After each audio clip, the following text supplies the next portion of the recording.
Okay, great. Thank you so much. I'm doing good today. अच्छा जी, हम लोग जो हैं जब भी हमें कंपटीशन के एग्ज़ाम्स में ऐसे लिखना पड़ता है, तो वो ऐसे किस तरह से लिखना है, मल्टीपल टाइप क्वेश्चंस हमारे माइंड में आते हैं। हम कभी-कभी देखते हैं कि अच्छा जब ऐसे लिखना होता है, तो ऐसे में बाज़-औक़ात हमें अपना ओपिनियन देना होता है।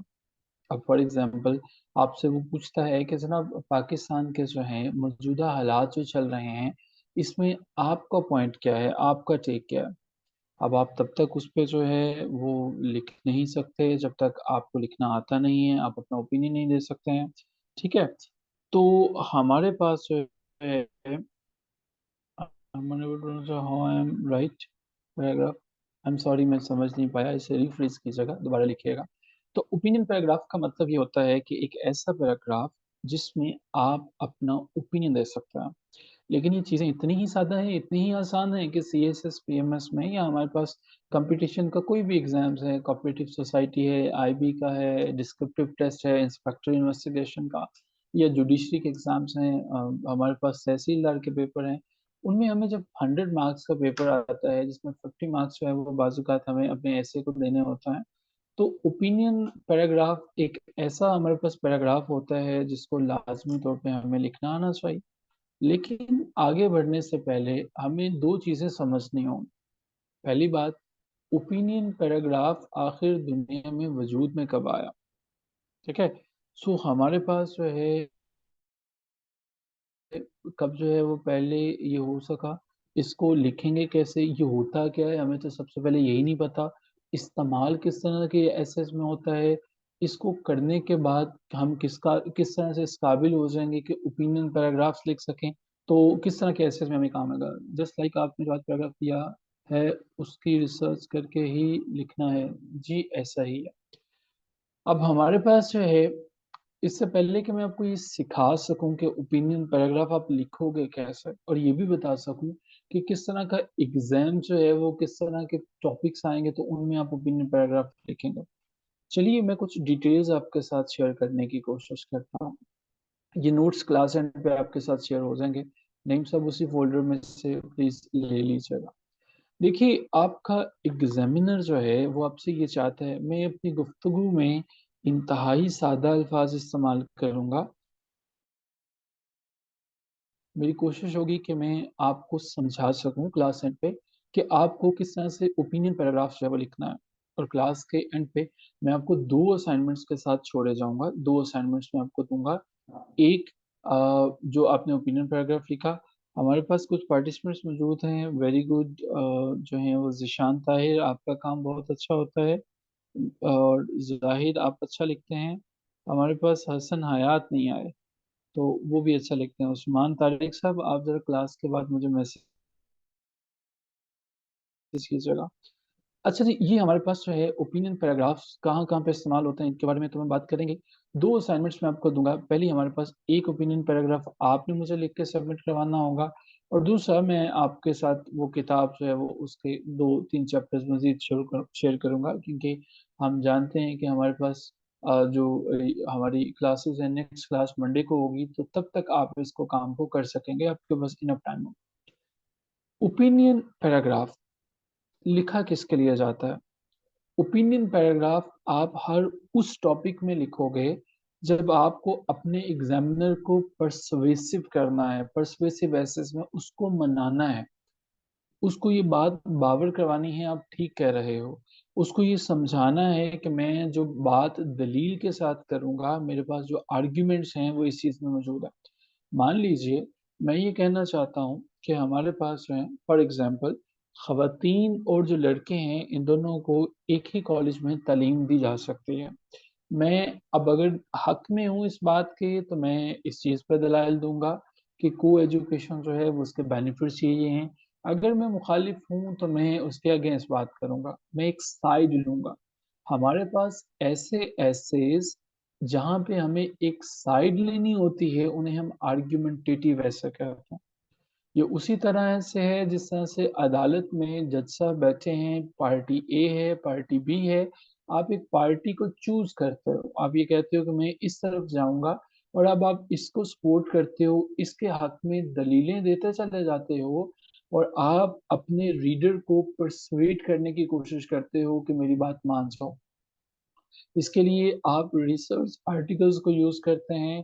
इसके लिए आप जो है इस्तेमाल कर सकते हैं मुख्तलिफ जो हमारे पास इंटरनेशनल मैगजीन्स हैं, फॉरेन अफेयर्स हैं और इकोनॉमिस्ट हैं। यहाँ पे मैं सरमद साहब के क्वेश्चन का भी आंसर करना चाहूँगा। सरमद साहब ने पूछा, बड़ा इम्पोर्टेंट क्वेश्चन था उनका। उन्होंने कहा कि सर ये कैसे मुमकिन है कि हमारे पास जब भी हम लोग जो हैं कोई ऐसे लिखते हैं, उसका डाटा कहाँ से हमारे पास आएगा, उसका डाटा हम कैसे इकट्ठा करेंगे। याद रखिएगा, आपके लिए ये मुमकिन नहीं है कि डाटा आप एक दिन के अंदर जो है वो उससे इकट्ठा कर सकते। तो डाटा सर आएगा कहाँ पे। डाटा इकट्ठा करने के लिए आपको डेली बेसिस पे रीडर बनना पड़ेगा डॉन का। डाटा इकट्ठा करने के लिए आपको जो आर्टिकल ऑफ द डे मैं आपसे रिकमेंड करता हूँ, शेयर करता हूँ डेली बेसिस पे, आपको वो लेना पड़ेगा, वो पढ़ना पड़ेगा। डॉन भी पढ़ना फ्री है, आर्टिकल्स भी पढ़ना फ्री है। आपको रिसर्च आर्टिकल्स से डाटा जो है वो इकट्ठा करना पड़ेगा। लेकिन सर ये तो बड़ा मुश्किल है, हम कैसे इनको जो है वो इकट्ठा करेंगे, और ये इस चीज़ की भी तो कोई गारंटी नहीं है कि ये डाटा हमें याद रहेगा। आपने बिल्कुल ठीक कहा कि हमारे पास इस चीज़ को याद रखना बहुत मुश्किल है। लेकिन क्या ये मुमकिन है कि हम लोग जो है वो एक रजिस्टर बना लें, उस रजिस्टर के ऊपर जो है वो हम सिर्फ एक ही काम करें, और वो काम ये करें कि जब हमने आर्टिकल ऑफ द डे पढ़ा, फॉर एग्जांपल वो पाकिस्तान की इकोनॉमी से रिलेटेड था, हमने क्या किया, उसमें जितने भी फैक्ट्स आए, उसमें जितनी भी डिटेल्स आई, उन तमाम को इंक्लूड करना शुरू कर दिया। मान लीजिए कि उस दिन जो है वो आपको इकोनॉमी के ऊपर नहीं लिखना, अगले दिन आपके पास जो है वो क्लाइमेट चेंज के ऊपर जो है वो एक आर्टिकल आ जाता है, आपको उसका डाटा इकट्ठा करना है। इस तरह से करते करते कुछ ही टॉपिक्स ऐसे हैं जो कि रोटेट होंगे। कभी आपके पास इकोनॉमी आ जाएगी, कभी आपके पास हेल्थ आ जाएगी, कभी आपके पास सिक्योरिटी आ जाएगी। जो लोग हमारे पास रोजाना आर्टिकल्स को पढ़ते हैं वो ये जानते होंगे, और वो इस चीज से इत्तफाक करेंगे कि इकोनॉमी, हेल्थ, सिक्योरिटी, जुडिशरी और इनके अलावा पाकिस्तान के जो रिलेशंस हैं, इनके अलावा तो उसने कभी भी आर्टिकल ऑफ द डे नहीं दिया। क्या ऐसा है?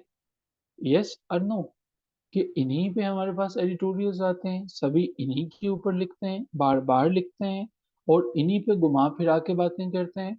और अगर हमारे पास जो है वो टेक्नोलॉजी से मुतल्लिका कोई बात होती है, तो उसके लिए मैं आपको कोई ना कोई बुक रिकमेंड करता हूँ।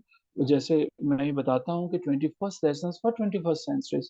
अब जो आपके पास टॉपिक आता है, आर्टिकल ऑफ द डे आता है, या जो स्टूडेंट्स हमारे पास हमारा जो एक सेपरेट सेशन है उसमें डेली राइटिंग वाला सेशन जो है, उसमें सीएसएस के लिए डेली अपना टॉपिक लिखते हैं। क्या ये उनके लिए मुमकिन है कि वो एक ही दिन में एक ऐसे के ऊपर डाटा इकट्ठा कर सकें? अगर आपको ये लगता है कि ऐसे के ऊपर डाटा आपने एक ही दफा बैठे आर्टिकल पढ़ा, डाटा इकट्ठा किया और उसको लिख दिया, तो आपने गलत किया। लेकिन हाँ, ये बिल्कुल ठीक है कि अगर आपने डाटा इकट्ठा किया, उसको अपने रजिस्टर में अपने हाथ से लिखा, अब उस डाटा को टाइम एंड अगेन आपने यूज किया। याद रखोगे कि कुछ टॉपिक्स ऐसे हैं जो कभी भी तब्दील नहीं होते, और जो आपके पास हमेशा रहेंगे। मैंने पहले भी बताया, मैं अब दोबारा भी बता देता हूँ कि वो टॉपिक्स रोटेट होते रहते हैं। वो थीम्स आपके पास टाइम एंड अगेन आता है। वो थीम आप इग्नोर नहीं कर सकते हैं। वो कौन कौन से थीम्स हैं दोबारा नोट कर लीजिएगा। हेल्थ का थीम है, आपको हेल्थ के ऊपर डाटा जहाँ पे मिलेगा फौरन से रजिस्टर में लिख लोगे। आपको इकोनॉमी का थीम है, इकोनॉमी पर डाटा जहाँ से मिलेगा वहाँ से लिख लोगे फौरन से। एजुकेशन का थीम है पाकिस्तान के अंदर, और जुडिशरी का थीम है। बाकी मैंने आपसे अर्ज किया था कि चूंकि आपकी ये जो वीकेंड हमारा होता है उसमें मुझे एक स्पेस मिल जाती है कि मैं काम कर सकूं, आपके लिए मैं अपडेटेड वो 34 के करीब, 34 के करीब, I will try my level best to provide you कि ये वाले थीम है। इनमें से 10 थीम हाईली इंपॉर्टेंट है, उसके बाद जो है वो अगले 10 इंपॉर्टेंट है, उसके बाद अगले 10 मॉडरेट हैं, और ये अगले जो है वो हमारे पास जो है वो 4 इनको करना चाहें तो कर लें, नहीं तो ना सर। तो ये थीम्स आपको एक दिन में डेवलप नहीं होगा, डाटा ऐसे का एक दिन में इकट्ठा नहीं होता। और डाटा कभी भी किसी की फैक्ट बुक से नहीं लीजिएगा, उसको नुकसान ही होता है। मान लीजिए कि मुझे ये लिखा कि फलां एसी साहब हैं, फलां तहसीलदार हैं, फलां आईबी इंस्पेक्टर हैं, उसका डाटा मैं इकट्ठा कर लूंगा, वो उसके लिए था। आपने अपने एग्जामिनर को अपने तरीके से परसुएसिव एसेस के साथ लेके जाना है। आपका एग्जामिनर वाज़ेह अल्फाज में ये बात कहता है कि मुझे रेपुटेशन नहीं चाहिए। सीएसएस की 2018 की, 2019 की, 2020 की रिपोर्ट्स को अगर हम पढ़ के देखें तो देखिए, हमारा एग्जामिनर जब हमसे कहता है कि वो डाटा मुझे रिपीट करके नहीं दीजिए, आप फिर भी उससे वही डाटा रिपीट करके देंगे, तो एग्जामिनर माइंड करेगा इस चीज़ को। मुझे आपसे ये ऐसे ही है कि मैं ये कहूँ मुझे मिल्क शेक नहीं पीनी है, मुझे आप जूस जो है वो पिला दें। आप फिर भी मुझे जो है वो मिल्क शेक ही पिलाएँ, क्योंकि बाकी जो है वो 100 लोग मिल्क शेक पीना चाहते हैं और आप मुझे वही दे दें, और यही चीज़ मुझे जो है वो एलर्जी करती है, तो मैं आपको कभी उसमें पास नहीं करूँगा। अगर मेरे पास जो है वो 100 के करीब मैंने एसेस चेक किए, एक दिन में मैंने फॉर एग्ज़ाम्पल पीएमएस में मैं ऑन एवरेज जो है वो 30 पेपर्स को मार्क कर लेता होता हूँ एक दिन के अंदर। तो मैं उनमें अगर मुझे डाटा रेपुटेशन सेम नज़र आती है, तो ये लाज़मी-सी बात है कि अगर एक ही बात आप जो है वो 30 दफ़ा पढ़ेंगे, तो आप कभी भी अपना ना तो फ्लो मेंटेन रख पाएँगे और ना ही आप ये चाहेंगे कि मैं इन चीज़ों को तवज्जो से देखूँ। आई एम श्योर कि मैंने काफ़ी आसान किया और समझाने की कोशिश की आपको कि कौन-सी चीज़ें हमें रिक्वायर्ड हैं और कौन-सी चीज़ों से हमें बचना है। और डाटा हमें कैसे इकट्ठा करना है, क्या हम यहाँ तक क्लियर हैं? अभी ओपिनियन पैराग्राफ पे मैं नहीं गया, मैंने नहीं बताया कैसे करना है, ठीक है? येस, मैं पीएमएस के पेपर इवैल्यूएट करता हूँ, प्रोविंशियल मैनेजमेंट सर्विसेज़ के पेपर मैं इवैल्यूएट करता हूँ। बहुत से लोगों को मैंने फ़ेल किया हुआ है। तो आज टीचर्स डे पे वो मुझे माफ़ कर देंगे। अच्छा जी, अब हमारे पास है, हमें अपने एग्ज़ामिनर को पर्सुएड करना होता है। अब हमारे पास जो है पंजाब, पंजाब, पंजाब, पंजाब, पंजाब।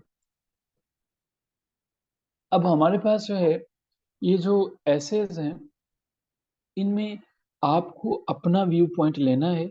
जिस तरह से मैं आपको बता रहा था कि कोई सा भी एक साइड ले लीजिए और उस साइड को जो है वो सपोर्ट करना शुरू कर दीजिए। कोई भी स्पेसिफिक टॉपिक या इश्यू उठाइए और आपने अगर अपने रीडर को कन्विंस कर लिया कि जो आपका पर्सपेक्टिव है वो उससे मुत्तफ़िक हो गया, इत्तेफ़ाक कर लिया, यही वो चीज़ है जो कि आपके ऐसे में चाहिए। आप हमें भारी भरकम लैंग्वेज ना दीजिए, आप भारी भरकम अल्फ़ाज़ ना दीजिए, हम आपसे ये नहीं माँगते, लेकिन हमें आसान लिखी हुई सही इंग्लिश तो दीजिए। आप हमें मुख्तलिफ़ किस्म के शेड्स इस्तेमाल नहीं करें, मार्कर्स इस्तेमाल नहीं करें, ब्लैक और आप जो है वो वैसे तो प्रेफ़र यही किया जाता है कि ब्लू आप जो है वो इस्तेमाल कर लें, लेकिन आप उसमें पंक्चुएशन तो इस्तेमाल करें। आप उसमें कॉमा कहाँ पे आना है, फुल स्टॉप कहाँ पे आना है, कोलन कहाँ पे, सेमीकोलन कहाँ, डैश कहाँ, इनको तो इस्तेमाल कीजिए। आप इनको तो इस्तेमाल करें।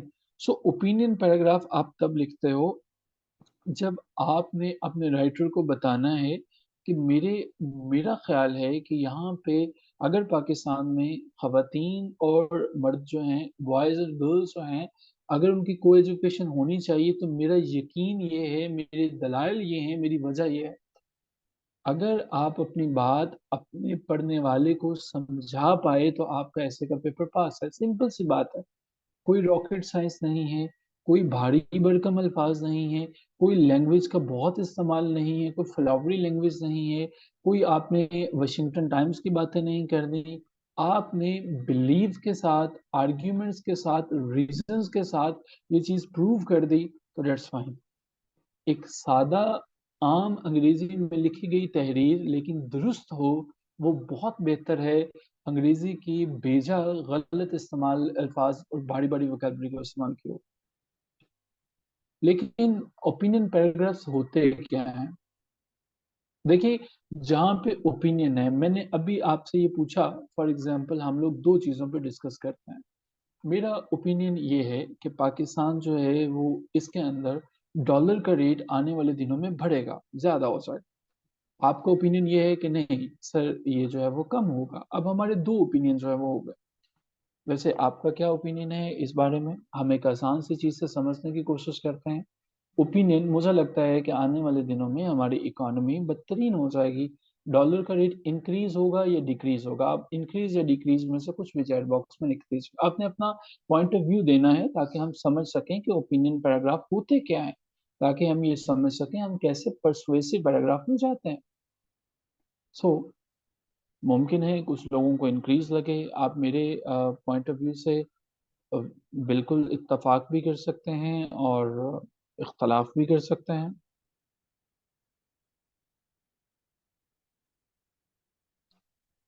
कुछ को लगा इंक्रीज, कुछ को लगा डिक्रीज होगा। अब हसन साहब ने डिक्रीज कहा, बाकियों को लगा इंक्रीज है। मुझे लगता है कि उसकी वजह यह है कि पाकिस्तान 126 बिलियन डॉलर्स का मकरूज है। हमारे पास कोई ऐसी सनत नहीं है कि हम इसको जो है वो लेके चल सकें। हमारे पास डॉलर का रेट क्यों कम होगा जब हमारे पास कोई अपनी इंडस्ट्री नहीं है, हम दुनिया को क्या बेचते हैं। ये वजह मैंने अपने ऐसे के पेपर में डाल दी, तो ये वजह डाल दी। दूसरा ग्रुप जो है जिसने ये लिया है कि ये डिक्रीज होगा, उन्होंने कहा चूंकि शमशाद अख्तर साहिबा ने ये कहा, वो डॉन को रिपोर्ट करेंगे। कि डॉन ने रिपोर्ट किया कि शमशाद अख्तर साहिबा जो पाकिस्तान की जो है वो केयर टेकर, अभी हमारे पास जो है वो फाइनेंस मिनिस्टर, उन्होंने कहा कि हम लोग इसे नीचे लेके आएंगे इसलिए डिक्रीज होगा। हमारे पास ये लॉजिक थी कि चूंकि पाकिस्तान के पास एक्सपोर्ट करने के लिए ज़्यादा चीज़ें नहीं, लॉजिक ए ज़्यादा स्ट्रेंथन रहेगी, मजबूत रहेगी, लॉजिक बी जो है वो रहेगी। दोनों में हम कोट कर रहे हैं, इसमें हमने डॉन को कोट किया, इसमें हमने जो है वो इंटरनेशनल जो है 126 बिलियन जो है वो लोन को जो है वो कोट किया। सो सिचुएशन ए हमारे पास जो है वो ज़्यादा मजबूत है, सिचुएशन बी ज़्यादा मजबूत है। आपको क्या लगता है? दोनों में से एक में हमने बताया कि पाकिस्तान कुछ भी जो है वो नहीं बना रहा जो दुनिया को वो बेच रहा है, इस वजह से इसमें करेंसी डिवैल्यूएशन का शिकार होगी।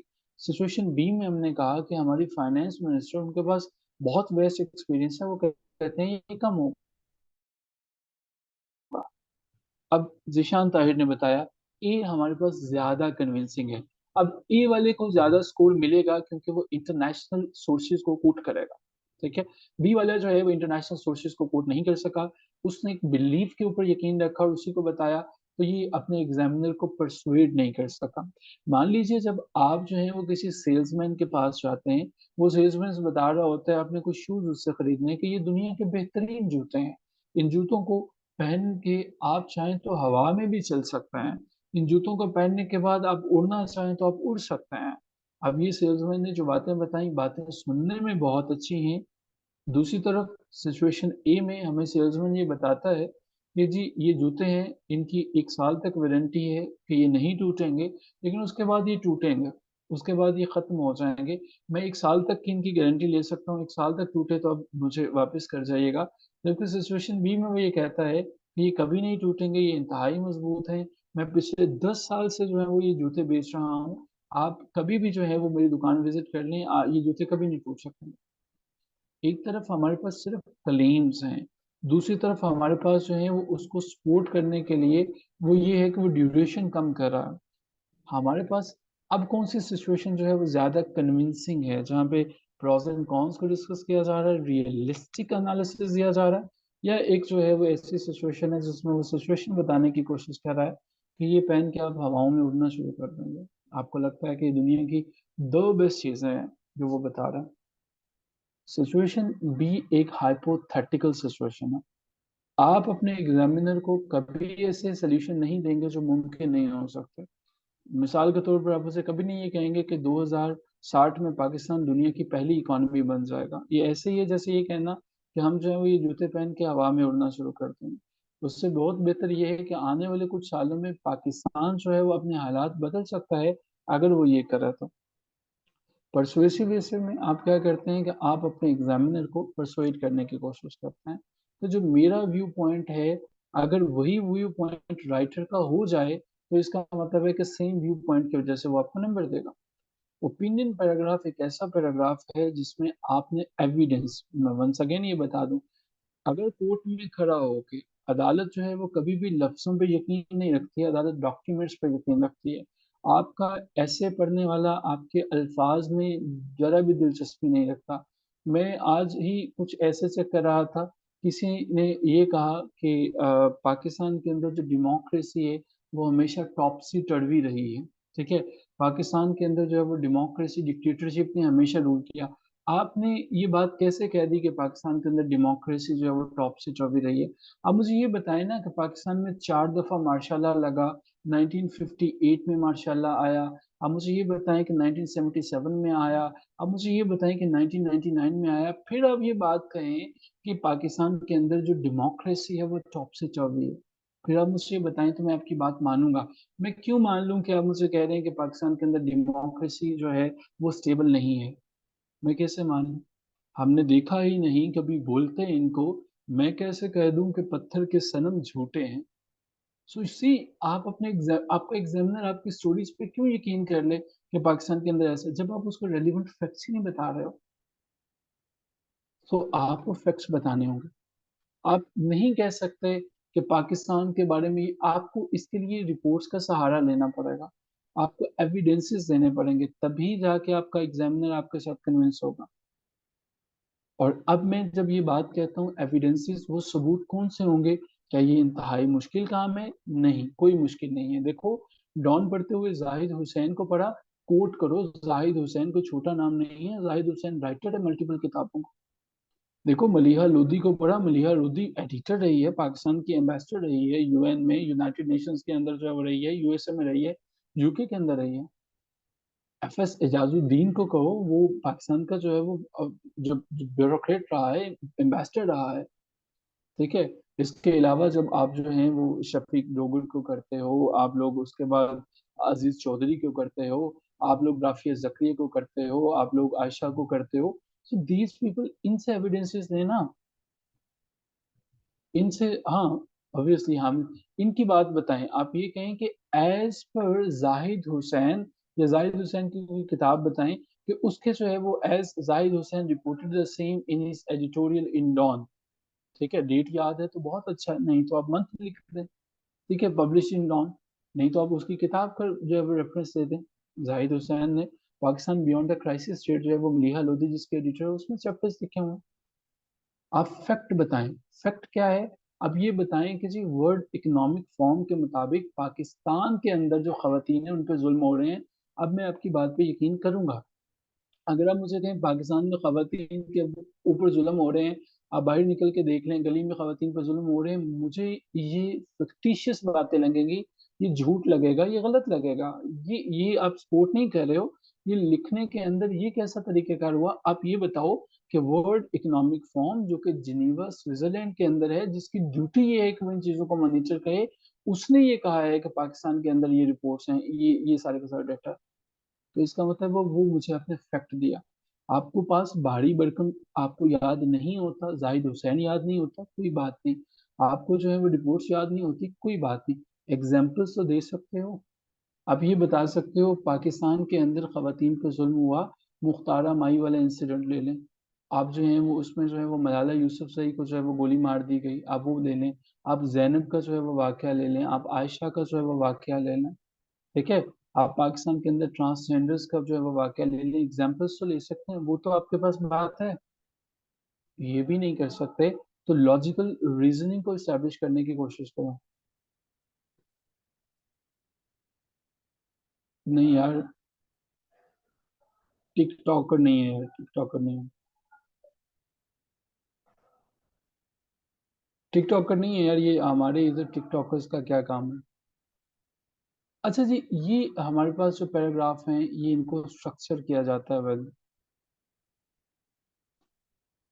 बहुत इंपॉर्टेंट क्वेश्चन है कि कितना फैक्ट या कितने एग्जांपल्स देने चाहिए। हर बात जो आपने कही है, आपने कोशिश करनी है कि उसको किसी रीजन से सपोर्ट कर सको। आप उनको कभी भी ओपनली इस तरह से ना बता दो कि जिस तरह से वो रैंडम स्टेटमेंट है। एक हमारे पास एस्पिरेंट्स जो है वो बड़ी आम सी गलती करते हैं, वो होती है स्वीपिंग स्टेटमेंट। स्वीप करना होता है। स्वीप करना क्या होता है जी? देखिए, मैंने कहा कि पाकिस्तान के अंदर जितने भी नॉन मुस्लिम्स हैं वो सब के सब जहन्नम में जाएंगे। मैंने कहा जितने लोग करप्शन करते हैं उनको फांसी दे देनी चाहिए। अच्छा भाई, ऐसे में हमने ये नहीं मांगा था आपसे कि आप जजमेंट दो। हमने आपको ओपिनियन मांगा था, हमने कहा था आप बताएं क्या होना चाहिए। जब आपने ये कहा कि सब के सब करप्ट लोग जो हैं वो उन्हें हैंग कर देना चाहिए, तो आपने तो डिसीजन दे दिया ना। बजाय इसके कि आप हैजर्स यूज करते, बजाय इसके कि आप रुकते, आप ये कहते कि in Pakistan all the corrupt people should be dealt as per the law, या आप ये बात कहते हैं कि the law is there, so we should try to deal every case individually under the law. बजाय इसके कि आपने डिसीजन दे दिया, तो वो हमारे पास स्वीपिंग स्टेटमेंट्स होती हैं। स्वीपिंग स्टेटमेंट्स आपके एग्जामिनर को कभी कन्विंस नहीं करता। फॉर एग्जाम्पल, अगर हम ये कहें कि in Pakistan corruption is the reason of current economic situations, economic problems, ठीक है। सो क्या सिर्फ करप्शन जो है वो जिम्मेदार है? टू बी वेरी ऑनेस्ट, क्या करप्शन जिम्मेदार है? सिर्फ करप्शन जिम्मेदार है? हमने कहा कि the corruption is the mother of evils in Pakistan and the corruption is responsible for every wrong doing that is going on in Pakistan. भाई उसमें नेपोटिज्म भी तो शामिल है, उसके अंदर जो है वो मेरिट की धज्जियां जो बखेरी जा रही हैं वो भी तो शामिल है, उसके अंदर जो है वो नाइंसाफियां भी तो शामिल हैं, उसके अंदर जो है वो एजुकेशन के साथ जो खिलवाड़ किया जा रहा है वो भी तो शामिल है। हमारे पास there are 100,000 universities located in Sindh जो आज भी डिग्रीज को बेच रही हैं। नॉट टॉकिंग अबाउट सिंध, हम पंजाब के 100,000 इंस्टीट्यूशंस की बात कर सकते हैं जहाँ पे बीएस के प्रोग्राम्स के नाम पे बच्चों को सिर्फ डिग्रियां दी जा रही हैं and they are unable to perform very well. जब उन्हें किसी कंपटीशन के इम्तहान में बैठना पड़ता है, there CGPA is 4/4, but once they are in their actual paper they are unable to perform well. So हमारे पास इट मीन्स वी नी, अगर मैं ये कहूँ कि पंजाब के अंदर, अब ये जो मैंने बात कही कि पंजाब के अंदर जो एस्पिरेंट्स हैं they are unable to perform very well, ये बात मैं अपने पेपर में नहीं लिख सकता। क्यों नहीं लिख सकता? मेरे पास डाटा ही नहीं है इस चीज को सपोर्ट करने के लिए। हम ये कह सकता हूँ, I can take an example, for example हमारे पास जो है वो एक सिटी है, तो उस सिटी को ताकि कोई भी सिटी जो है वो उस पर नाम ना आए, इस सिटी का नाम है सिल्की सिटी, SIL क्या है, सिल्की सिटी। हम ये कह सकते हैं all the students in this particular city, silky city, once they enroll in any college they easily get the degrees and 4/4 CGPA, but they are not able to write even a single line in correct English। अब इसका मतलब ये है कि ये हमारे पास एक sweeping statement नहीं है। अब हमने उसको लिंक किया, लॉजिकल रीजनिंग दी, बताया, वजह बताई कि यार ये बात है। तो हम अगर बगैर किसी लॉजिक के बात कर रहे हैं, हमारा एग्जामिनर इन चीजों को मांगेगा, एविडेंस को, ये फाइल आपके साथ शेयर हो जाएगी, फैक्ट्स को, एग्जाम्पल्स को, लॉजिकल रीजनिंग को। जब आप जो है वो इनको स्ट्रक्चर करना शुरू करते हैं, तो फिर इसका मतलब है कि आपके डिटेल्स और आर्ग्यूमेंट्स जो है वो बेहतर हो जाते हैं। और यही आप जिंदगी में इस्तेमाल करते हो। देखो, लाइफ के अंदर आप क्या बात करते हैं, आपको कोई दोस्त कह देता है खुदा ना खास्ता कि यार आपने मेरी कोई चीज चोरी कर ली है, आप कहोगे तुम्हारे पास कोई एविडेंस है? वो कहेगा एविडेंस है तो दो, एविडेंस नहीं है। वो कहेगा फिर किस तरह से तुमने मुझे कहा कि तुमने चोरी कर लिया? चूंकि तुम माजी में भी चोरियां करते रहे हो, तुमने फलां की घड़ी चुराई, तुमने फलां की चुराई, तो वो मेरे पास फैक्ट मौजूद है, उस बुनियाद पे मैं ये कह रहा हूँ कि तुमने किया। अगर फैक्ट नहीं है तो एग्जाम्पल से बात साबित करने की कोशिश करो कि चूंकि तुम्हारे पास माली हालात खराब है और तुमने माजी के अंदर भी तुम करप्ट जो है वो बंदे रहे हो, तो मुझे इन एग्जाम्पल से लगता है कि तुमने मेरी चीज चोरी की।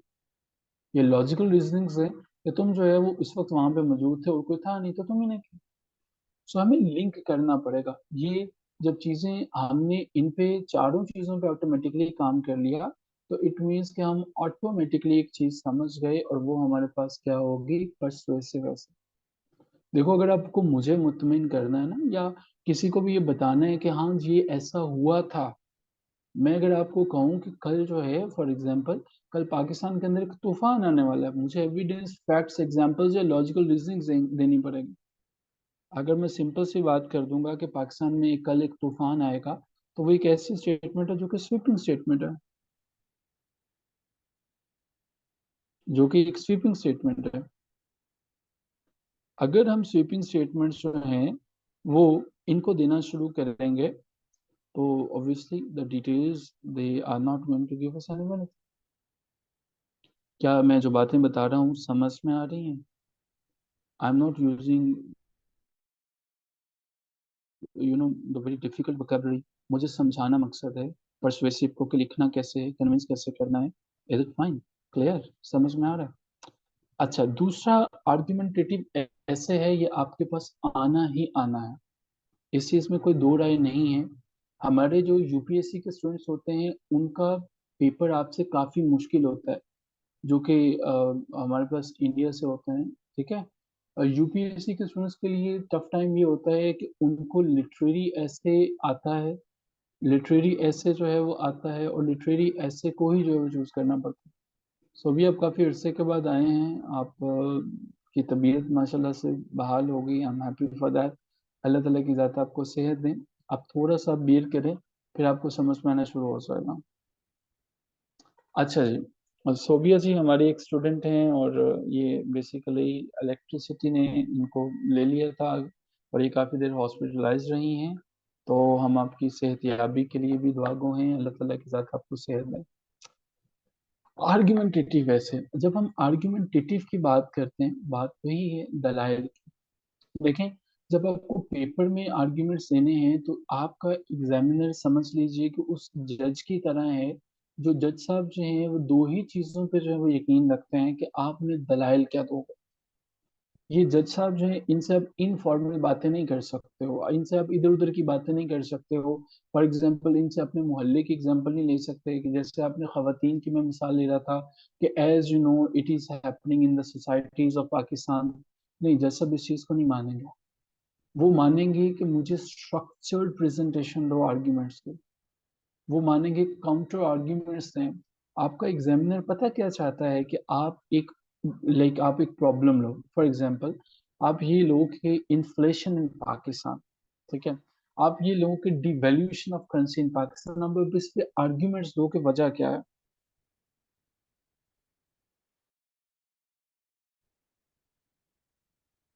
ठीक है। एक मिनट के लिए मुझे एक्सक्यूज कीजिएगा।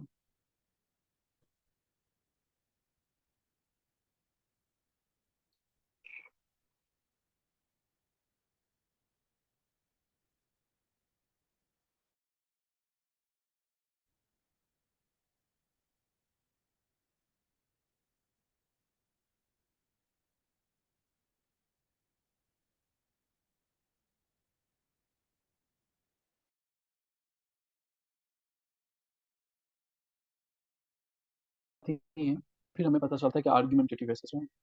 अब आप जो ओपिनियन वाला पैराग्राफ्स हैं, ओपिनियन जो आपका ख्याल है, वो पैराग्राफ्स लिखते हो आर्ग्यूमेंटेटिव एसेज में। ये जो मैं आपको पैराग्राफ समझाने जा रहा हूँ ना, अभी लिखने सिखाने जा रहा हूँ कि लिखोगे कैसे, ये ओपिनियन वाला पैराग्राफ आप वहां पे इस्तेमाल करोगे, वहां पे दोगे जहां पे आपको अपने एग्जामिनर को आर्ग्यूमेंट्स देने हैं, जहाँ पे दलील से किसी चीज को साबित करना है। इसमें आप अपने पढ़ने वाले को एक इशू बताते हो, क्लियर कंपेलिंग आर्ग्यूमेंट उसके ऊपर देते हो, आर्ग्यूमेंट्स पे आर्ग्यूमेंट्स दे रहे होते हो कि जी मैंने ये जो है वो बात कही है, मैं इस बात पे इस तरह से जो है वो डट के बात कर रहा हूँ, मेरे पास ये रिपोर्ट है, ये डॉन के अंदर आया था, ये मैंने फॉरेन अफेयर में पढ़ा था, ये मैंने मैगजीन्स में पढ़ा था। पाकिस्तान के मैगजीन्स को कोट नहीं कीजिएगा, प्लीज, पाकिस्तान के किसी मैगजीन को कोट नहीं कीजिएगा, ये आप इंटरनेशनल मैगजीन्स को कोट कीजिएगा।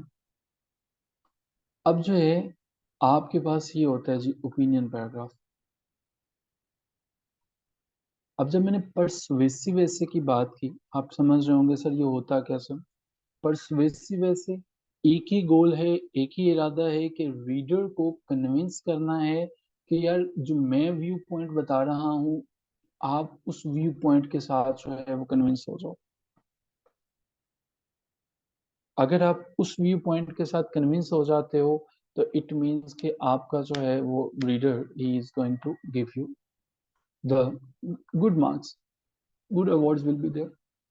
ओपिनियन पैराग्राफ जो है, इसने राइटर को ना सिर्फ ओपिनियन को एक्सप्रेस करना है, देखो just focus on the word express, something जो आपके अंदर प्रेस हुआ हुआ है, ठीक है, उसे एक्सप्रेस करना है, उसको जो है वो एक्स कर देना, ये है ये वर्ड जो है। फॉर एग्जाम्पल, आप मुझे एक ऐसे लिखना है एक टाइटल पे, द इम्पोर्टेंस ऑफ रिसाइकलिंग। अब द इम्पोर्टेंस ऑफ रिसाइकलिंग है। आइए इस पे मैं एक आपके साथ पैराग्राफ शेयर करता हूँ, और ये एक ओपिनियन पैराग्राफ है। अब ये पैराग्राफ क्या है, मैं आपके लिए रीड आउट करता हूँ। Recycling is a vital practice that should be embraced by everyone. अब पहली लाइन जो है वो मैं हमेशा अर्ज करता हूँ, गौर से देखिएगा, क्या ये बात एक जनरल लाइन है या स्पेसिफिक लाइन है? Recycling is a vital practice that should be embraced by everyone. क्या जेनेरिक है या स्पेसिफिक लाइन है? क्या इसमें राइटर जनरल बातें कर रहा है या स्पेसिफिक बातें कर रहा है? स्पेसिफिक बात कर रहा है किसी चीज में, जनरल बात कर रहा है। Recycling is a vital practice. It not only helps reduce pollution but also conserves valuable resources. Recycling paper, for instance, saves trees energy, according to the Environmental Protection Agency. अब मैंने ये बात क्यों ऐड की? ये बात मैंने क्यों ऐड की? रिसाइकलिंग अंधे को भी पता है कि रिसाइकलिंग का फायदा है, तो क्या मेरे एग्जामिनर को नहीं पता कि रिसाइकलिंग का फायदा है? तो मैंने क्यों लिखा इन्वायरमेंटल प्रोटेक्शन एजेंसी, ईपीए की मुझे बात करना क्यों जरूरी थी? क्योंकि मैं एज्यूम कर रहा हूं कि मेरे एग्जामिनर को ये बात नहीं पता, और अगर मुझे अपने एग्जामिनर को कन्विंस करना है कि और एग्जामिनर को कैसे पता चलेगा कि आपने जो है वो डॉन पढ़ते रहे हैं, आपने किताबें पढ़ी हुई हैं, आपके पास उसके पास वो 3 घंटे है ना, 3 घंटे में वो आपको जानता है कि ये जिशान ताहिर साहब हैं। उसका एग्जामिनर के साथ आपका पहला तारुफ, आपकी जो पहली राइटिंग है वो है। एग्जामिनर को नहीं पता आप कहाँ से पढ़े हो, एग्जामिनर को नहीं पता कितनी वैल्यूएशंस करवाई हैं, एग्जामिनर को नहीं पता कि आप कौन हो। एग्जामिनर को सिर्फ ये पता है कि ये ऐसे है, और वो उसके माइंड में एक पिक्चर दे रहा है। हमें नहीं पता होता कि आप लोग कौन है, लेकिन पिक्चर जो है वो आती चले जाती है और पिक्चर डेवलप होती चले जाती है कि हाँ, ये बच्चा जो है वो एस्पिरेंट कैसे इसने लिखा। अब मैं क्या सिर्फ एक रिपोर्ट को रिफर कर दूं कि ये काफी है? The answer is no.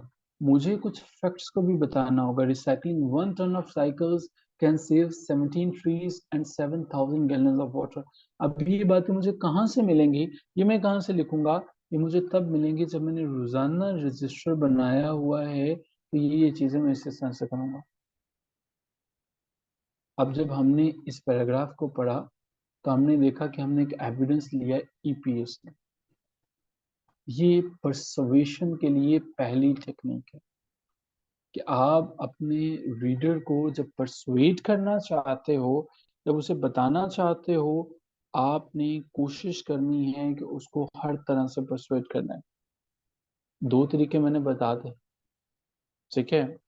हमारे यहाँ जब भी एक एक बड़ी जेनेरिक से एग्जांपल मैं लेने लगा हूँ।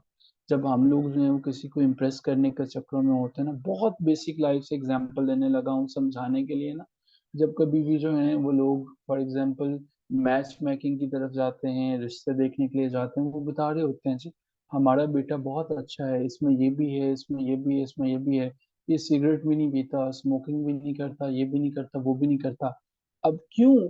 उसकी एक अच्छी इमेज देने की कोशिश कर रहे होते हैं। आपने अपने एग्जामिनर को खुद बताना है कि यार व्हाट इज इनसाइड, ना मेरे अंदर है क्या।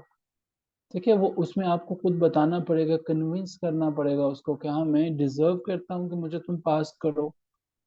अगर आप उसे कन्विंस नहीं कर पाते इन चीज़ों से, और कन्विंस करने का मतलब वो नहीं, जैसे इंटरमीडिएट में कुछ लोग जो हैं वो लिख के आते हैं, फॉर एग्जाम्पल एग्जामिनर ने कहा द इम्पोर्टेंस ऑफ रिसाइकलिंग। अब वो बात करना चाह रहा है इम्पोर्टेंस पर। देखिए, वो बात करना चाह रहा है इम्पोर्टेंस पे। आप बेहतरीन लिखते रहो, you try your level best to write 100,000 lines, even the thesis on the recycling, उसको कोई फर्क नहीं पड़ता कि रिसाइकलिंग पे क्या लिख दिया उसने। आप रिसाइकलिंग पे लिखते चले जाओ, बहुत अच्छा है, पाकिस्तान में होनी चाहिए, पाकिस्तान के मिसाइल खत्म हो जाएंगे। वो क्या करेगा? वो देखेगा, वो थोड़ा सा मुस्कुराएगा, तो चलो आसान हो गया मुझे ऐसे क्रॉस करना। ऐसे को क्रॉस करेगा, आगे बढ़ जाएगा। उसने मांगा ही ये नहीं था। स्टेटमेंट को आपने नहीं पढ़ा, द इम्पोर्टेंस, उसका फोकस सिर्फ इस वर्ड का। और देखिए, हमारा फोकस भी तो इम्पोर्टेंस पे रहा। आप समझ रहे हैं, टॉपिक को अंडरस्टैंड करना बहुत बहुत बहुत जरूरी है।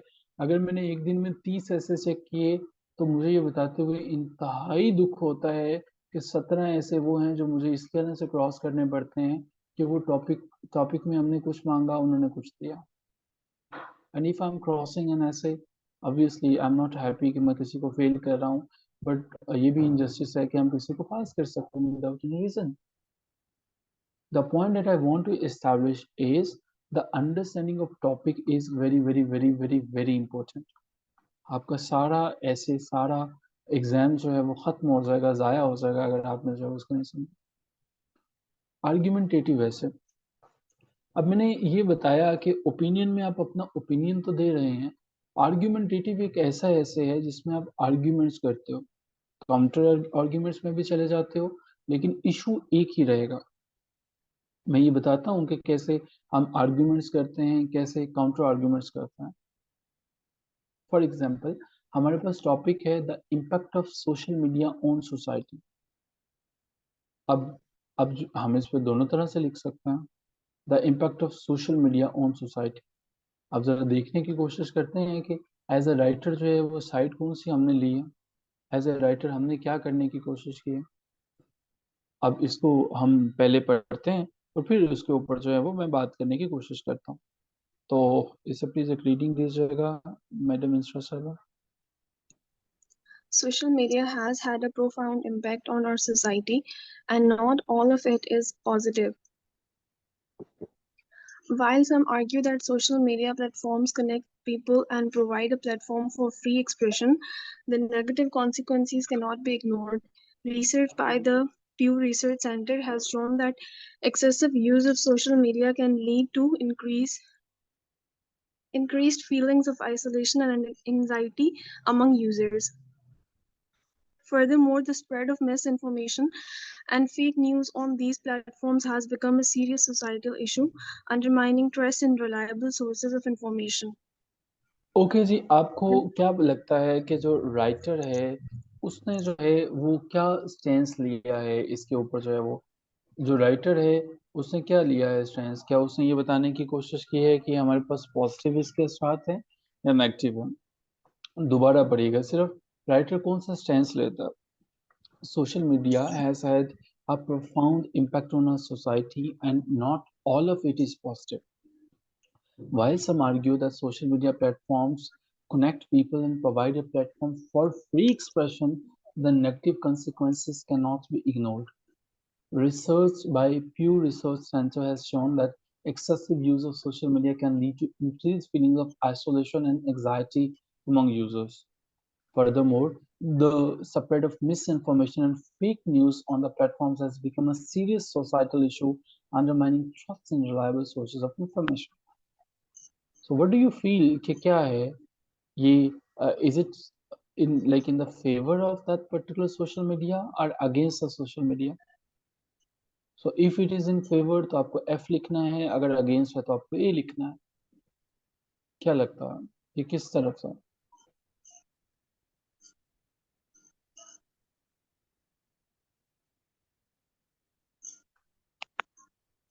हम ये समझने की कोशिश करते हैं कि राइटर जो है उसने एक प्यू रिसर्च सेंटर की रिपोर्ट ली है, उसने ये बताने की कोशिश की है एविडेंस के साथ कि हमारे पास जो है वो सोशल मीडिया बढ़ता है, मजीद बढ़ता चला जाता है, लेकिन वो आर्ग्यू करने की कोशिश कर रहा है कि इसके नुकसानात ज़्यादा हैं, इसके नुकसानात ज़्यादा हैं। और जब वो नुकसानात बता रहा है, just focus on the lines, तो वो कैसे कर रहा है, उसने रिसर्च सेंटर्स की रिपोर्ट को जब लिया, ठीक है, रिसर्च सेंटर की रिपोर्ट्स को लिया और इसके अलावा फिर वो ये बात करता है कि फेक न्यूज़ और सारी की सारी चीज़ें हमारे पास कम, ठीक है।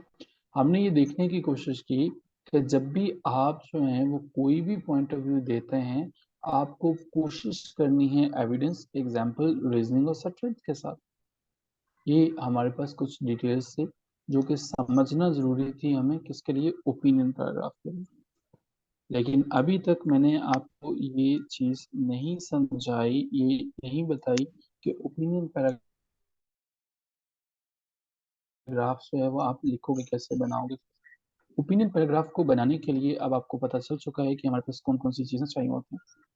नंबर 1 पे आपको फैक्ट चाहिए होता है, नंबर 2 पे आपको ओपिनियन चाहिए होता है। लेकिन एक क्वेश्चन ज़हन में आता है, सर ये फैक्ट होता क्या है, ये ओपिनियन होता क्या? मान लो मैंने आपसे ये कहा कि मैंने 3 घंटे की मूवी देखी। अब वो जो 3 घंटे की मूवी मैंने देखी, ये हमारे पास फैक्ट है। 3 घंटे की मूवी है। मेरे दोस्तों ने पूछा मुझसे कि सर आप 3 घंटे की मूवी देख के आए हैं, आप एक लफ्ज में बताएं मूवी कैसी है। तो मैंने कहा फजूल है। अब ये मेरा ओपिनियन है, एक मेरा ओपिनियन है। आई एम श्योर कि अब आप ये समझ चुके हैं। सो हमारे पास दो चीजें लाजमी होती हैं ओपिनियन पैराग्राफ में। फैक्ट हमारे पास नंबर 1 पे आ जाता है। फैक्ट एक ऐसा पीस ऑफ इंफॉर्मेशन है जो कि ट्रू होता है। फैक्ट एक ऐसा पीस ऑफ इंफॉर्मेशन है जो कि ट्रुथ है, जिसके ऊपर कोई कंप्रोमाइज नहीं किया जा सकता। जैसे that film was 3 hours long, वो 3 घंटे की थी, अब इसमें कोई झूठ नहीं है। ओपिनियन वो है जो मेरा ख्याल है। अब मुझे अपने पेपर में क्या सिर्फ अपने ही ख्यालात को लिख के आना है? अगर उसने पेपर में ऐसे में लिखा भी हुआ है कि एक्सप्रेस योर ओपिनियन, और what in your opinion is the solution of this particular issue, the very strong comment is you are not suppose to mention your own opinions. Even if you think कि आप Aristotle से भी ज्यादा ज़हीन हैं, आपको facts को include करना पड़ेगा। If I am saying that film was boring, तो ये मेरा अपना ओपिनियन है। आपका एग्जामिनर सिर्फ ये कहता है कि ठीक है भाई बोरिंग है, हम मानते हैं, लेकिन प्रूव करो कि कैसे बोरिंग है, ये साबित करो, ये कन्विंस करके बता दो कि बोरिंग है, हम भी मान जाएंगे कि बोरिंग है। ये बस उसकी जो है वो दलील है। ओपिनियन पैराग्राफ जिस तरह से चाय जो है वो मुख्तलिफ इंग्रेडिएंट से बनती है, ये फैक्ट्स और ओपिनियन के साथ बनती है। अब ओपिनियन पैराग्राफ मैंने कुछ आपको वहां पे भी बताया। अब कुछ ओपिनियन पैराग्राफ हम यहाँ से देखेंगे कि नई नजर से। मैं जब आपके साथ पहली लाइन बात करता हूँ, हर पैराग्राफ के अंदर पहली लाइन, ये देखिएगा, एक खत है जो उसने लिखा, more people should ride bicycles into town. Once again जरा गौर करने की कोशिश कीजिएगा, क्या ये एक स्पेसिफिक लाइन है या ये एक जेनेरिक लाइन है? जो पैराग्राफ का आगाज हुआ, इसको हम टॉपिक सेंटेंस कहते हैं। टॉपिक सेंटेंस का मतलब ये है कि ये पैराग्राफ की स्टार्टिंग लाइन है। टॉपिक सेंटेंस का मतलब ये है कि ये पैराग्राफ के शुरू में आएगी। टॉपिक सेंटेंस का मतलब ये है कि यहाँ पे थोड़ी सी जगह जो है वो खाली रहेगी, और इसको हम इंडेंटेशन कहते हैं, इंडेंट करना कहते हैं। इंडेंटेशन ही बेसिकली जो है वो इस चीज की निशानी है, इस चीज की इलामत है कि ये हमारे पास नया पैराग्राफ यहाँ से शुरू हुआ।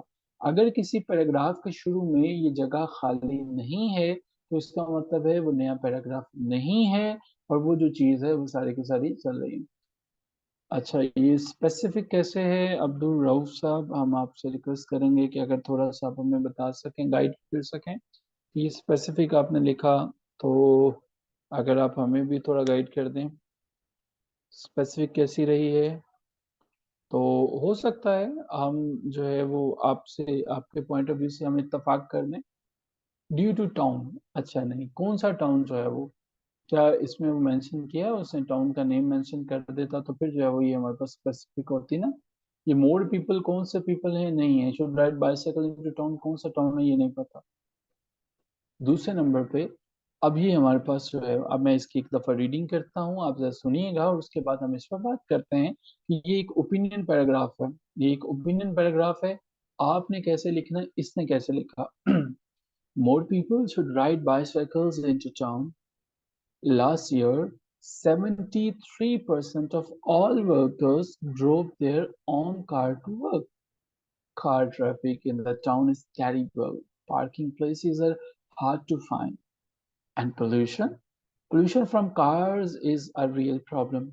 Citizens who want a cleaner, nicer place to live ought to try these non-polluting forms of transport. Cycling is a good exercise tool. The city must not allow this problem to get worse.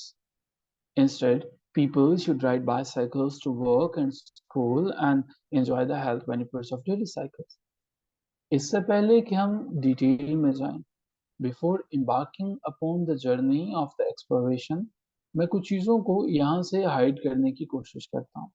और मैं आपसे जो है वो request करना चाहूँगा यहाँ पे, आप बाकी तमाम चीज़ों को अभी के लिए भूल जाएं, और मुझे सिर्फ ये बता दें कि क्या हमारे पास जो पहली लाइन है और जो यहाँ पे आखिरी लाइन है, क्या दोनों के अंदर कोई रेलिवेंस मौजूद है? पहली लाइन है more people should ride bicycle into town, आखिरी लाइन है instead people should ride bicycle to work and school and enjoy the health benefits of the daily cycle. Is there any relevance? क्या ये पहली line और and वाली जो line है दोनों रेलिवेंट है? वो बात जो उसने यहाँ पे शुरू की है, क्या वो उसी को कंक्लूड कर रहा है या कोई उससे नई बात की है? इसका मतलब ये है कि जो हमारे पास बात उसने पहली लाइन में की, मोर people should ride bicycle into town, वही एंड पे। ये पैराग्राफ के अंदर दूसरी हमारे पास मेन बात होगी। पहला पैराग्राफ के अंदर टॉपिक सेंटेंस होगा, वो टॉपिक सेंटेंस जेनेरिक होगा, जनरल होगा, स्पेसिफिक बात नहीं करेंगे। मिसाल के तौर पर मैं कहूँ कि मेरी उम्र इस वक्त 70 साल है और मेरे घुटनों में दर्द है, ये बात मैंने स्पेसिफिक बात की। अगर मैं ये कहता हूँ कि 70 साल के बुजुर्गों के घुटनों में दर्द रहता है, ये मेरे पास जेनेरिक बात है। अगर मैं ये कहूँ कि तमाम लोगों को साइकिल चलाना चाहिए, एक जेनेरिक बात है। अगर मैं ये कहूँ मेरे छोटे भाई को रोजाना साइकिल चलाना चाहिए, एक स्पेसिफिक बात है। मुझे पैराग्राफ लिखते हुए पहली लाइन को हमेशा जेनेरिक लिखना है, कभी भी स्पेसिफिक की तरफ नहीं जाना है। अब आगे देखते हैं। जब आपको ओपिनियन पैराग्राफ लिखना है, जब आपके सीएसएस के पेपर में एक ऐसा ऐसे आ चुका है जिसमें आपको आर्ग्यूमेंट्स देने हैं, अपने एग्जामिनर को, रीडर को कन्विंस करना है। इसका मतलब है कि जिस तरह चाय के अंदर आपको दूध और पत्ती लाजमी मिक्स करना पड़ता है, यहाँ पे ओपिनियन देने के साथ साथ फैक्ट लाजमी मिक्स करना पड़ेगा। इसको फैक्ट का तड़का लगाओगे तो अच्छा खाना बनेगा। फैक्ट अगर नहीं बताओगे, रिपोर्ट्स अगर नहीं शामिल करोगे, तो इसका मतलब है ये वही खाना है जो आपने बनाया, आप ही खा सकते हो, आपका एग्जामिनर इसे एंजॉय नहीं करेगा और वो कहेगा कि अगले साल दोबारा आना। Last year 73% of all workers drove their own car to work. मुझे बताइए क्या ये ओपिनियन है या फैक्ट है? Last year, 73% of all workers drove their own car to work. Fact वो है कि मूवी 3 घंटे की है, ओपिनियन ये था कि वो बोरिंग है। क्या ये फैक्ट है या क्या ये ओपिनियन है? ये हमारे पास एक फैक्ट है।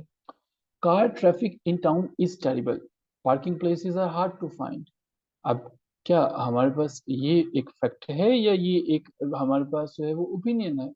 Car traffic in town is terrible, parking places are hard to find and pollution from cars is a real problem. अब इस एक्टिविटी पे मैं कुछ आपसे काम लेता हूँ, कुछ हम काम करने की कोशिश करते हैं, कुछ क्वेश्चन जो है वो हमारे पास हैं, जो कि इसने पूछे हैं, मैं आपसे भी वो पूछने की कोशिश करता हूँ।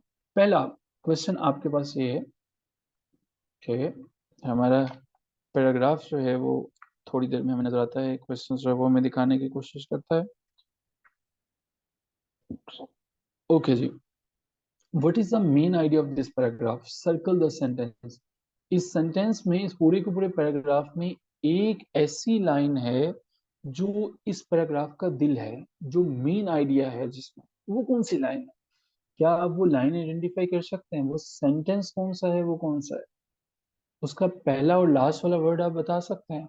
वेरी गुड, शाबाश नईम साहब, very good Insra, very good Zeeshan ताई। अच्छा, सिटीजन्स हु वांट नहीं, सरमद साहब, आपको देखना पड़ेगा। उसका क्रक्स ये है, वो बताना ये चाहता है कि सारे के सारे पैराग्राफ में वो कहता है कि मैं जो बातें करूंगा वो इसी के गिर्द घूमेंगी, इसी के गिर्द रोटेट करेंगे। ठीक है। टॉपिक सेंटेंस हमारे पास इसका मेन सेंटेंस है, मेन आइडिया है। अच्छा जी, वो कहता है कि what is the writer's purpose, why did he write this letter? अपने अल्फाज में मुझे बताएं कि उसका पर्पस क्या है, वो क्या चाहता है। वो आपको वंस अगेन एक ही लाइन आपको बता देगी कि वो क्या चाहता है, वो क्यों ये खत लिखता है। क्या कंट्रोल पोल्यूशन है उसका टॉपिक, जैसे नईम साहब ने कहा, या कुछ और है? What is the purpose of writing this particular letter? वो क्यों चाहता है? Excellent, very good Hasan Hayat, very good, very good Abdul Rauf. जो टॉपिक सेंटेंस में बात की है वो वही चाहता है, वो चाहता है। उसने पहली लाइन में बता दिया कि मैं राइड बाइसाइकिल्स पे बात करूंगा। पोल्यूशन पे वो बात नहीं करना चाहता, उसका मेन कंसर्न पोल्यूशन नहीं है, उसका कंसर्न राइड बाइसाइकिल्स है। देखिए वो सारी की सारी चीजें तो बात की बातें हैं। उसने हमसे पूछा कि उसका खत लिखने का मकसद क्या है। क्या खत लिखने के बाद वो ये चाहता है कि पोल्यूशन को कंट्रोल कर लिया जाए, या वो ये समझाना चाहता है कि साइकिलिंग अच्छा है, साइकिलिंग करो। वो खत किस लिए लिख रहा है? उसका मकसद ये है कि पोल्यूशन कल से कंट्रोल करना शुरू कर दो। पोल्यूशन के लिए तो बहुत से तरीके और हो सकता है, बट इन दिस ऐसे वो एक ही आइडिया पे बात करेगा, और वो हमारे पास है राइडिंग बाइसाइकिल। इससे हमें बहुत इंपॉर्टेंट बात पता चलती है, और वो ये है कि आर्ग्यूमेंटेटिव पैराग्राफ के अंदर हम अपने रीडर को एक ही आइडिया के बारे में कन्विंस करेंगे। अगर हमने राइड बाइसाइकिल पे बात की, और अगर उसमें दरमियान में पोल्यूशन आ गई, अगर उसके दरमियान में कोई और चीजें आ गई, तो हम उसके ऊपर बात नहीं करेंगे। हम उसके ऊपर बात नहीं करेंगे। हमने ये बताना है, और उसी पे देखें वो कंक्लूजन भी उसी पे दे रहा है कि should ride bicycle to work and school. End पे आके उसने ये बात नहीं की कि जनाब आप लोग जो है वो पोल्यूशन को कंट्रोल करें। उसका मकसद ही यही था कि वो ये समझा सके कि मैं चाहता हूँ कि लोगों को बाइसाइकिल चलाना चाहिए। अब जो है वो बाइसाइकिल चलाने के लिए, क्योंकि अगर पोल्यूशन उसका मकसद होता, तो वो ये क्यों बात करता, पार्किंग प्लेसेस की बात क्यों करता, कि पार्किंग प्लेसेस जो है वो देयर हार्ड टू फाइंड। ठीक है। उसने सिर्फ यही नहीं कहा कि सिर्फ पोल्यूशन प्रॉब्लम है, उसने कहा कार ट्रैफिक भी प्रॉब्लम है, उसने ये भी कहा पार्किंग प्लेसेस भी प्रॉब्लम है। फिर उसने ये जो है बताया, तो ये हमें पता चला। अब हमारे पास एक तीसरी चीज है, underline the sentences or the parts of the sentences that show an opinion. अब जनाब मुझे ये बताइए कि ओपिनियन कहाँ कहाँ पे है? क्या आपने ये बता दिया ये ओपिनियन नहीं है? Car traffic is town is से लेके ये जो मैंने अभी हाईलाइट किया है ए, अगर तो ए ओपिनियन है तो ए डॉट ओ लिख दीजिए, अगर ए फैक्ट है तो ए डॉट एफ लिख दीजिए। ये लाइन जो है वो पहले मैंने इसे ए का नाम दिया है। तो आपको क्या लगता है कि ए जो है वो ओपिनियन है या फैक्ट है? एक्सीलेंट अब्दुल रऊफ, एक्सीलेंट जी, ये हमारे पास उसका ओपिनियन है। प्रॉब्लम तक जी। बी जो है वो मेरी लाइन शुरू होती है सिटीजन से, citizen who want a cleaner nicer place and live. ये बी जो है वो क्या है, ओपिनियन या फैक्ट? बी हमारे पास क्या है?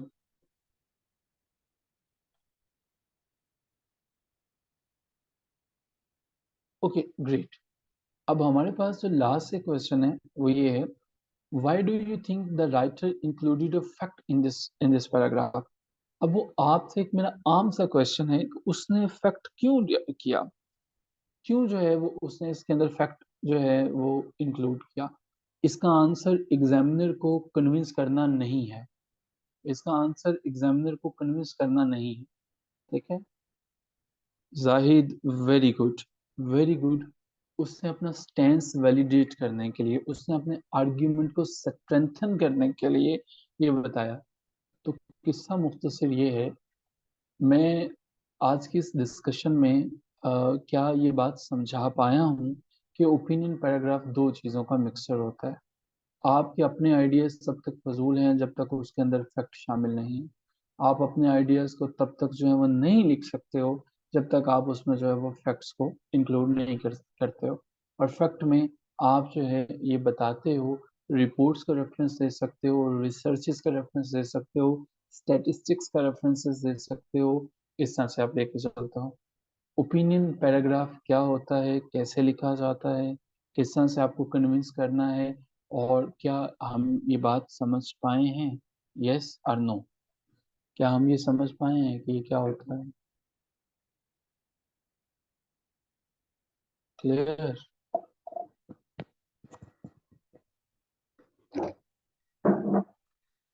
अच्छा, क्या मैं अभी एज्यूम कर सकता हूँ कि अगर मैं आपको एक एक्टिविटी दूँ ओपिनियन पैराग्राफ पे, आसान सी एक्टिविटी होगी, जैसे ये हमारे पास जो है वो राइडिंग बाइसाइकिल था, मुमकिन है कि हम इस पे जो है वो एक्सरसाइज जो है वो, ठीक है, डेली एक्सरसाइज, उस पर मैं आपसे रिक्वेस्ट करूँ कि आप अपना ओपिनियन पैराग्राफ दे दें।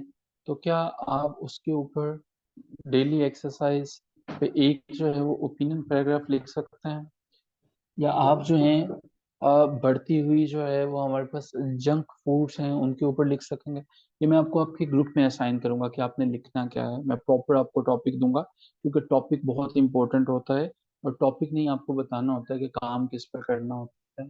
Just to make it sure कि आपको वाकई में पता चल गया है, मैं आपको एक छोटी सी एक्टिविटी से गुजारूंगा। अब मुझे ये बताइएगा कि कुछ आपने, अगर तो इनमें से कोई ओपिनियन है तो ओ लिखोगे चैट बॉक्स में, अगर फैक्ट है तो एफ लिखोगे, या बोथ हैं तो बी लिखोगे। एक फिल्म रिव्यू क्या होता है? फैक्ट होता है, ओपिनियन होता है, या बोथ होता है? फिल्म रिव्यू, एक फिल्म को रिव्यू करना क्या है? ओपिनियन है। नंबर बी, एक एडवाइस कॉलम, ये जो अखबारों में आपके कॉलम आ जाते हैं, ये हमारे पास क्या है?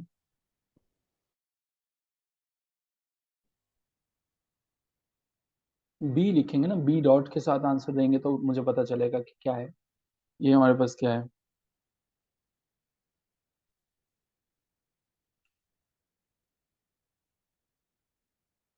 बोथ हो सकता है। एडवाइस कॉलम जो है, हमारे पास ओपिनियन होता है, उसका नाम ही ओपिनियन है, तो हमारे पास ओपिनियन ही होगा। Police report of a crime, police report of a crime क्या होगी? फैक्ट होगी। चीजें समझ रहे हैं, समझ में आ रहा है? तो उसमें इधर उधर की बातें नहीं है। अच्छा, ट्रैवल ब्रोशर क्या हो सकता है जी? नंबर डी, ट्रैवल ब्रोशर क्या हो सकता है? फैक्ट, ओपिनियन, या बोथ? दोनों में से क्या हो सकता है? बोथ हो सकता है। न्यूज रिपोर्ट क्या हो सकती है? Whenever we talk about news report, वो क्या हो सकती है? न्यूज रिपोर्ट, ई पे फैक्ट होगा।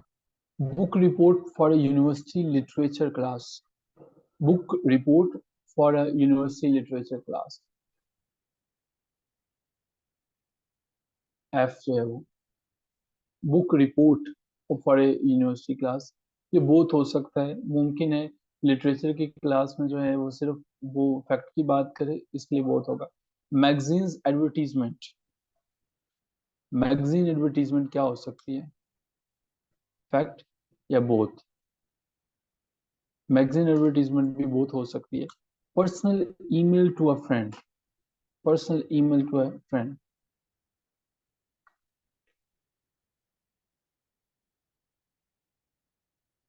ओके जी। मैं आज की एक्टिविटी को यहाँ पे स्टॉप करूँगा। और चूंकि पैराग्राफ लिखना इतना इम्पोर्टेंट होता है, मैं आपको जो है वो एक पैराग्राफ एक्टिविटी के साथ छोड़े जाऊंगा। आपको जो है जो एक्टिविटी है वो मैं आपके ग्रुप में असाइन कर रहा हूँ। एक्टिविटी ये होगी बेसिकली, आज यानी कि हमारे पास जो है वो थर्सडे को, कल यानी कि फ्राइडे को, परसों यानी कि सैटरडे को, 3 दिन के लिए 3 एक्टिविटीज़ हैं। ठीक है, हमारे पास जो है पहली एक्टिविटी, आज आप अपना पैराग्राफ लिखेंगे, ओपिनियन पैराग्राफ। ये प्लीज़ नोट करते जाइएगा। और नेम सब डे वाइज ना ज़रा लिख लीजिएगा। लाइक थर्सडे के लिए पैराग्राफ जो है वो आपने वो लिखना है एक आज के लिए। दूसरा पैराग्राफ आपको ओपिनियन लिखना है कल। 2 पैराग्राफ टोटल आप लिखेंगे, जिसमें आप अपने एग्जामिनर को परसुएट करने की कोशिश करेंगे, कायल करने की कोशिश करेंगे कि आप जो भी टॉपिक मिलेगा उसके बारे में आप करेंगे। सो 2 पैराग्राफ आप इस तरह से लिखेंगे, एक आज और एक कल। सैटरडे और संडे आपके लिए जो है, मैं एक किताब है, नहीं सब प्लीज दोबारा शेयर कर दीजिएगा। जो बुक है हमारे पास, इस्लाम एट द क्रॉस रोड है। मैंने अर्ज किया था कि हम अपने ऐसे में डाटा तभी लिख सकते हैं जब हमारे पास अच्छी किताबें हमने पढ़ी होंगी। इस किताब के 2 चैप्टर्स हमारे पास जो है वो, जिन्होंने पहले नहीं पढ़ा वो पहले भी पढ़ेंगे। इसका चैप्टर नंबर 2 और 3 संडे और मंडे के लिए होगा, यानी कि फर्स्ट, सेकंड और थर्ड, ये आपके पास में होगा। और लास्ट में जो है वो आप एक काम करेंगे, आप लोग जो अपना रजिस्टर मेंटेन कर रहे हो, रजिस्टर अगर नहीं मेंटेन कर रहे हो, आप उसके लिए जो मैं आपको ये थीम्स बता रहा होता हूँ, तो मेंटेन करना शुरू कर दें। मैं आई एम वेरी सॉरी कि ऐसा हम जो है वो अमूमन स्कूल्स लेवल पे किया करते होते हैं, बट फॉर यू पीपल के जिन लोगों की मैं फैक्ट बुक्स नहीं देख पाता तो वो कभी भी ऐसे नहीं कर पाते हैं। तो मैं ये चाहूँगा मंडे से ऑनवर्ड जो कमिंग वीक है, उसमें जो आर्टिकल ऑफ द डे आप पढ़ते हैं, उसमें जो फैक्ट्स लिखते हैं, मैं आपसे दाएं बगाए रिक्वेस्ट करूंगा कि आप उसकी पिक्चर्स को ग्रुप में शेयर करें। ग्रुप्स में बात करना ज़्यादा आसान हो जाता है, क्योंकि वो सारी की सारी चैट्स पिन की होती हैं टॉप पे, तो इंडिविजुअली जो मैसेज आते हैं वो फिर नीचे नीचे नीचे चले जाते हैं, तो रिस्पॉन्स नहीं कर पाते हैं। आज ही विश करने वालों ने कोई 300+ मैसेजेस है, उन सबको बहुत शुक्रिया, लेकिन उससे बहुत से इंपॉर्टेंट मैसेज जरूर नीचे चले गए। आप जब भी कभी भी किसी से बात करें तो फॉर्मली नाम लेने के बाद ना अपना मकसद लिखें कि बात क्या है, कोशिश करें कि मुख्तसर करें, और किसी को भी वॉइस नोट सेंड करें, कोशिश करें कि वो 59 सेकंड से ज़्यादा ना जाए। अगर ज़्यादा बात करनी है तो उसको डिवाइड कर लें 59 सेकंड्स में, इससे लंबे चौड़े मैसेज ना करें। इवन मैं खुद भी बाईपास बाजू बात कर जाता हूँ, लेकिन 2 मिनट से ज़्यादा समथिंग जो वो सुन नहीं पाएगा। तो मुझसे भी अगर आपका कभी भी कोई क्वेश्चन है तो I am available all the time, लेकिन बेहतर ये है कि क्लास में क्वेश्चंस हो जाए, मैं ज़्यादा आसानी से आंसर दे पाऊंगा। फिर भी नागज़ीर बात है, ग्रुप्स आर देयर, फिर भी आप समझते हैं कुछ इंपॉर्टेंट है, तो मेरा इनबॉक्स भी आपके लिए हाजिर है, लेकिन उसमें थोड़ा सा टाइम डिले हो जाएगा, उसको बेर कर लीजिएगा। तो ये 3 एक्टिविटीज़ हैं। बुक की रीडिंग बहुत इंपॉर्टेंट है, 3 चैप्टर्स हैं। कुछ भी समझ में नहीं आता बुक को फिर भी पढ़ना है, और ये आसान लिखी हुई है, मुश्किल नहीं है, ठीक है। और इंग्लिश में पढ़िएगा प्लीज़, उर्दू में नहीं पढ़िएगा। गो नाइम सब दोनों शेयर कर दीजिएगा, उर्दू में नहीं पढ़िएगा। मकसद आपकी जो है वो रीडिंग प्रैक्टिस को भी इम्प्रूव करवाना, ठीक है सर। और नेक्स्ट वीक से, नेक्स्ट मंडे से फिर मैं फैक्ट बुक जो आप मेंटेन कर रहे होंगे, मैं उसको भी ज़रूर देखना चाहूँगा कि वो कैसे मेंटेन हो रही है, ठीक है। That is something for today. Thank you so much for being me. आपने 1 घंटा और 10 मिनट दिया किया। So hope to see all of you इंशाल्लाह टुमारो। टिल देन, टुमारो से मुराद मेरा मंडे है, नेक्स्ट क्लास। तब तक के लिए अपना ख्याल रखिए, and in case of any confusion आप जो है वो कांटेक्ट कर सकते हैं। मैं आपका टॉपिक असाइन करूँगा कोई अराउंड 10 बजे के करीब, ठीक है। तो 10 बजे मैं आपका टॉपिक असाइन कर दूंगा। बिफोर दैट थोड़ा सा देर कीजिए, और हम 10 से ऑनवर्ड्स आप अपनी एक्टिविटी 10 से 10:30 तक जो है वो कर सकते हैं।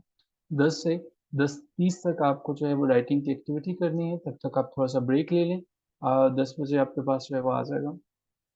नहीं जी, मंडे, ट्यूसडे, वेडनेसडे, थर्सडे हमारी क्लासेस होती हैं, और ये नॉर्मली क्लासेस हम हमारी अप टू 10 o'clock तक चलती हैं, 1.5 घंटे की क्लास होती है, ठीक है।